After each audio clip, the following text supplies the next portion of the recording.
선거는 끝났습니다. 그런데 많은 분들이 놓치고 있는 것이 있습니다. 진짜 관심은 지금부터라는 것입니다. 집값은 다시 오르고 있습니다. 금리 이야기가 다시 나오고 있습니다. 세금 논의도 수면 위로 올라오고 있습니다. 집 한 채 가진 분이라면 오늘 이야기 그냥 지나치기 어렵습니다. 주식 투자를 하시는 분도 마찬가지입니다. 대출이 있는 분이라면 더욱 그렇습니다.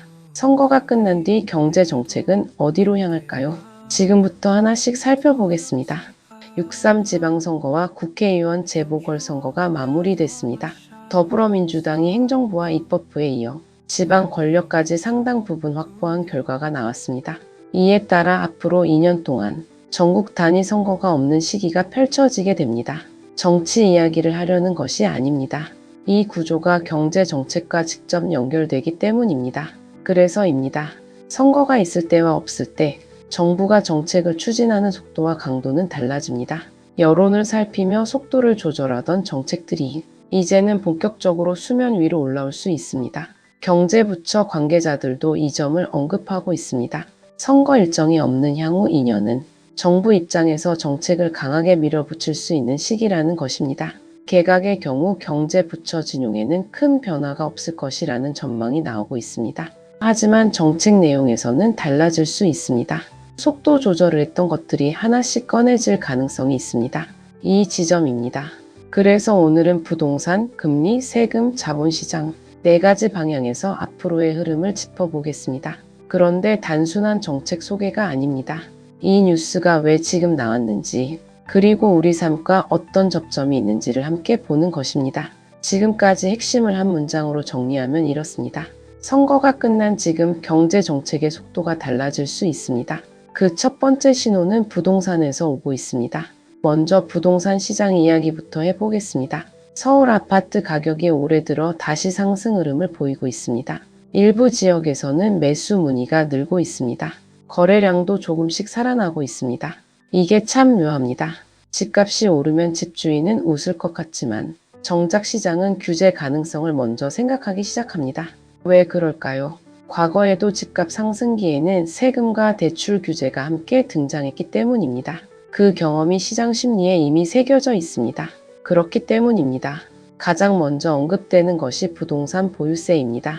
종합부동산세 이야기입니다. 아직 결정된 것은 없습니다. 하지만 시장이 가장 주목하는 변수 중 하나입니다. 여기서 헷갈리는 분들이 많습니다. 세율이 그대로여도 공시가격이 오르면 실제 세금 부담이 커질 수 있습니다. 정부는 올해 공동주택 공시가격 산정에 시세 반영률 69%를 적용했습니다. 그런데 서울 아파트 값이 크게 오르면 공시가격도 함께 오를 가능성이 있습니다. 그렇게 되면 재산세와 종부세 산정 기준에도 영향이 생깁니다. 세율을 건드리지 않아도 집값이 오르는 것만으로 세금이 늘 수 있다는 뜻입니다. 이 지점입니다. 특히 다주택자와 고가주택 보유자들은 정책 변화에 더욱 민감할 수밖에 없습니다. 집중 타깃이 될 가능성이 거론되고 있기 때문입니다. 하지만 중요한 것은 세금 자체가 아닙니다. 시장이 어떤 신호를 받느냐입니다. 정책 방향이 강화 쪽으로 읽히기 시작하면 실제 정책이 나오기 전에 심리가 먼저 움직입니다. 그래서입니다.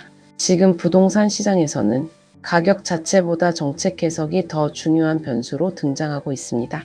그런데 부동산보다 더 많은 사람들이 영향을 받는 문제가 있습니다. 바로 금리입니다. 최근 국제 유가가 흔들리고 있습니다.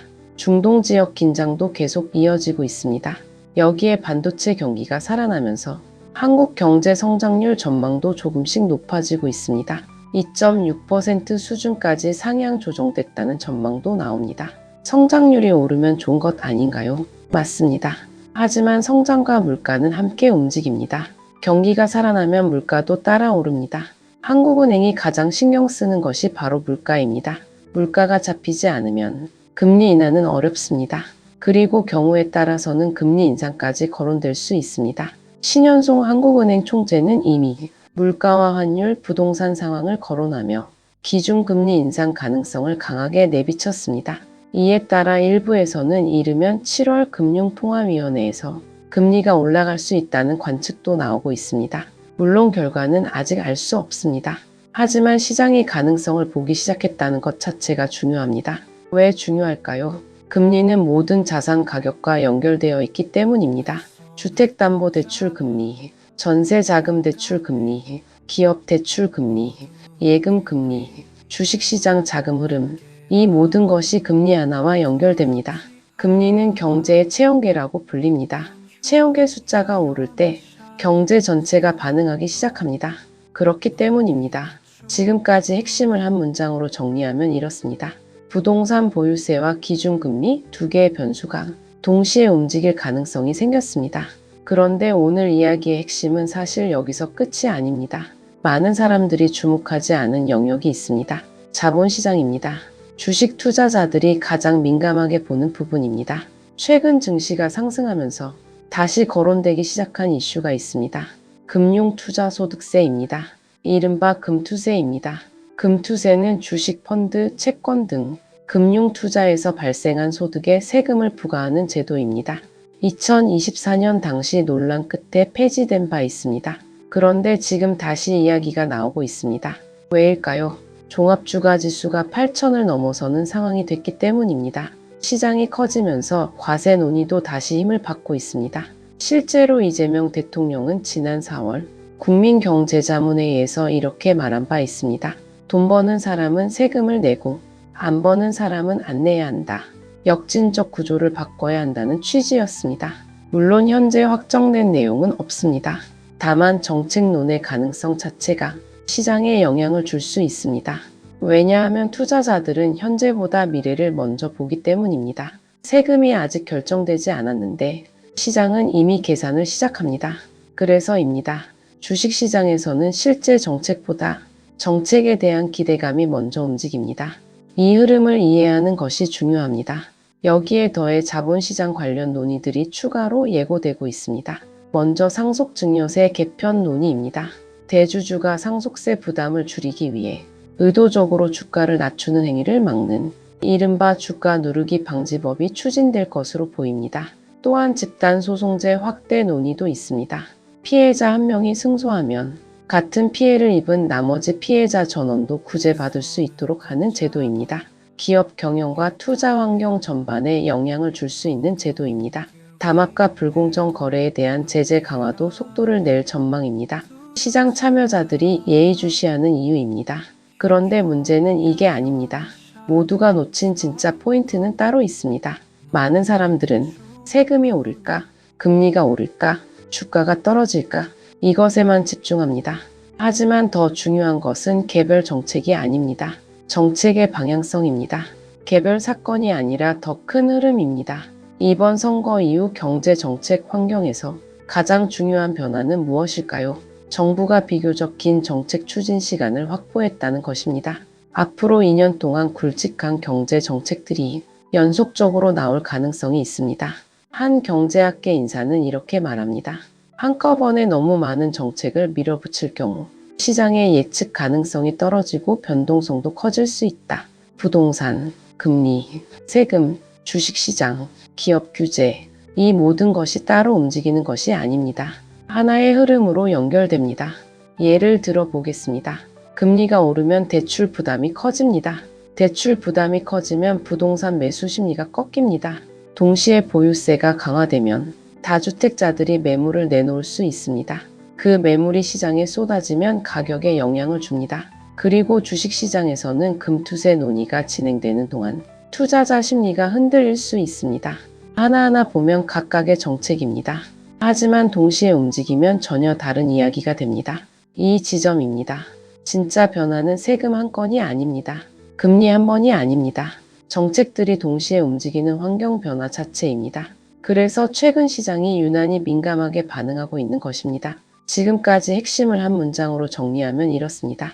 지금 중요한 것은 개별 정책 내용이 아니라 정책들이 함께 움직이는 방향과 속도입니다. 앞으로 몇 달 동안은 부동산 정책과 한국은행 금리 결정, 세제 개편 논의와 자본시장 제도 변화가 계속 뉴스의 중심에 설 가능성이 있습니다. 그리고 모든 정책은 발표 이후 국회 논의 과정을 거치게 됩니다.